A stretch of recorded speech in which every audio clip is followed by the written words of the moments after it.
Anong tawag dito? Ano is close. Ayan na, pauwi na po sila mga kapatid. Dito, pauwi na yung ano. Close na po yung SIRC Chapel.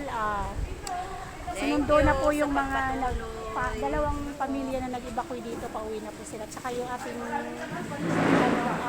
health workers, so nagbantay po dito si Madam Jo. Nagkita din kami. Tagal ko nakasama ko kasi nakasama ko kasi sa center. So ngayon na kami nagkita dahil siya po ang nagbantay ng evacuate dito bilang part ng health workers. So siya po. Ayan na, pauwi na sila. So uwi na rin po kami, kasi yung may iikot pa ako, punta pa ako sa Pinro. Sige, bye-bye. Bye. Sa ulitin, mga... Ingat kayo doon, ha? Nag-aayos na po sila, oh. Ayun na sila, oh. Ano, si Kuya? Antayin mo ako. Ato, nagliligpit na yung mga namin, mga kasama sa church. Kasi wala na po yung mga Wala na po yung mga... Punta ako kayo sa bahay nyo, ha? Send mo daw yung Ha? Sige. Sa inyo na po nakunin, ha? So, okay na po. Malinis na po. Umuwi na po yung mga evacuate sa chapel. So, salamat po sa lahat ng tumulong po dito sa nag-evacuate po kay Father Mark.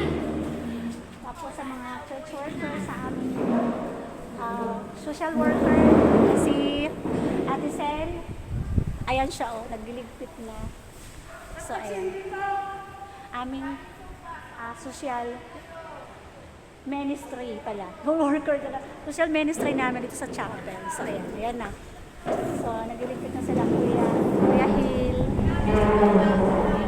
Ito po yung chapel namin sa SIRC.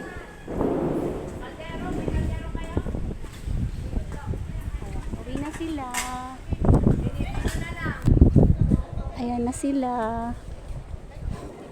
Galing din to na ismin, eh. Doon sa may, doon kayo sa court, kuya? Ba't nagkahiwalay kayo? Okay. Yan, galing pala ito sa court. Ay, yung supas na doon sa kaldero. Kuha kayo doon, initin nyo. O, mag-ano kayo kung may lagayan kayo, yung supas. Sayang. Ayun, kasi sayang. Ate Sel! Pakainin mo ito ng sopas. Ha? Ano? May lagayan po ba kayo? Supas. Wala na silang pakalagyan ng sopas. Kaya lang, may lagayan po ba tayo? Sopas daw. May lagayan. Kumain po muna kayo. Kuya. Madami mo bago, kuya. Hindi mo matatanggal kasi nandito to. No, sa court sila galing. Galing kayo court? Oo, galing sa court. Pakain muna sila ng sopas. May lagayan ba? Wala kayong... May lagayan kayo? Sa baso lang yun. Ayan, kumain muna kayo. Yung bata to. Mga bata pa tayo. Mga bata.